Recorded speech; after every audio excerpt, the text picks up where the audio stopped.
dans un chapitre sur plusieurs épisodes. Là, je t'ai expliqué, la dernière fois, je t'ai expliqué comment les pièges fonctionnaient. Maintenant, je vais te donner des conseils ou je vais te dire comment éviter les pièges. Par quelques conseils simples, et t'as pas besoin d'être une lumière, d'avoir été surdiplômé dans une université américaine ou française ou chinoise.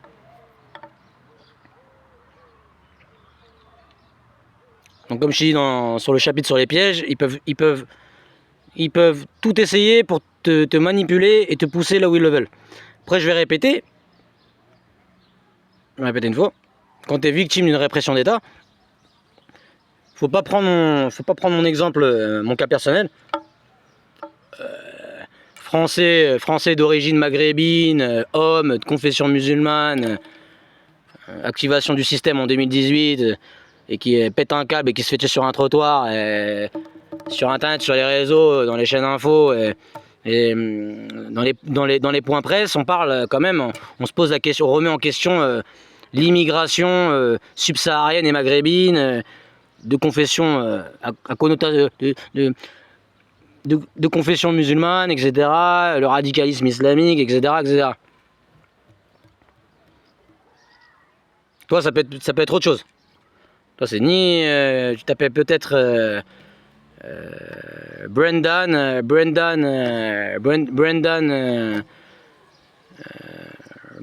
Hartford, t'habites dans le Minnesota, ils vont te tomber dessus.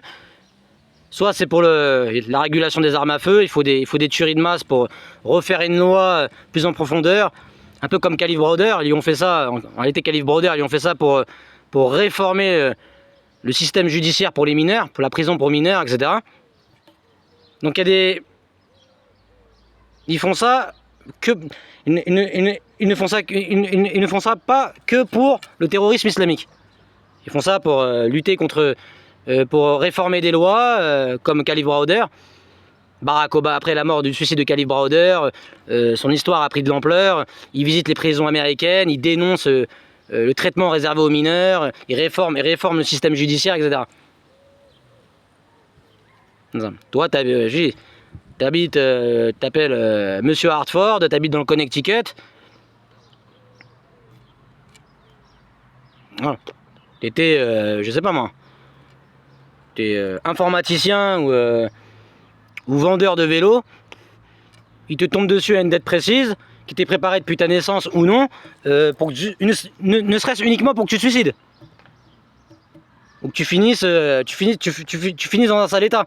Ça n'a rien à voir avec le terrorisme islamique, ça n'a rien à voir avec le droit, avec la loi sur les armes à feu, la régulation des armes à feu. Ça n'a rien à voir avec la lutte contre le narcotrafic, ça n'a rien à voir avec ça, rien à voir.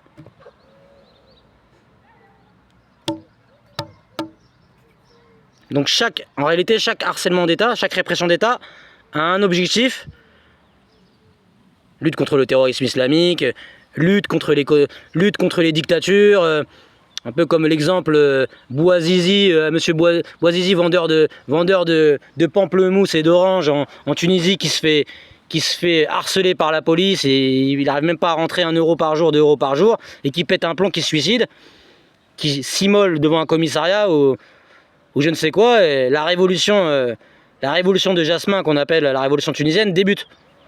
Puis après la guerre de Libye, la révolution libyenne, et après la révolution syrienne, et après la pseudo tentative de révolution au Bahreïn, et des révoltes, un commencement de révolte à grande ampleur au Maroc, et des demandes de revendication en Algérie, etc., etc., etc., etc. Ça part à la base d'un mec qui vend des oranges et des pamplemousses, hein, et qui se fait racketter par la police. La finalité, c'est ça, il se suicide. Il est mort, lui, hein. Il est mort brûlé vif. Il n'a pas vu la révolution tunisienne. Il n'a pas vu ses bourreaux tomber, hein. Quand t'enlèves des bourreaux, il y en a d'autres encore plus pires qui arrivent, hein. C'est connu, reconnu. On connaît la mascarade. Enfin bref. Chaque harcèlement d'État et répression d'État, il y a plusieurs objectifs.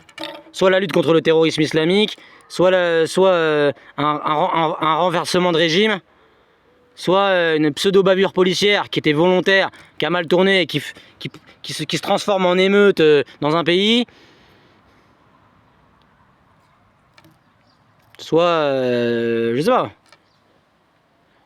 C'est comme Tintin, c'est comme dans le Tintin et Lotus Bleu, quoi. Quand le Japon a envahi la Chine, le gouverneur japonais, pour réellement, totalement contrôler la Chine, avec ses sbires, ils viennent, ils font sauter un train, les rails de train, et il accuse les opposants chinois d'avoir fait sauter le train. Et de là, il va renvoyer, il appelle Tokyo et il lui envoie des centaines de milliers de soldats pour maintenir l'emprise japonaise sur la Chine. Voilà, c'est ça. On appelle ça de la manipulation. C'est pareil. Donc le harcèlement d'État, il est multiple. Enfin, la répression d'État, l'harcèlement d'État, le fonctionnement, il est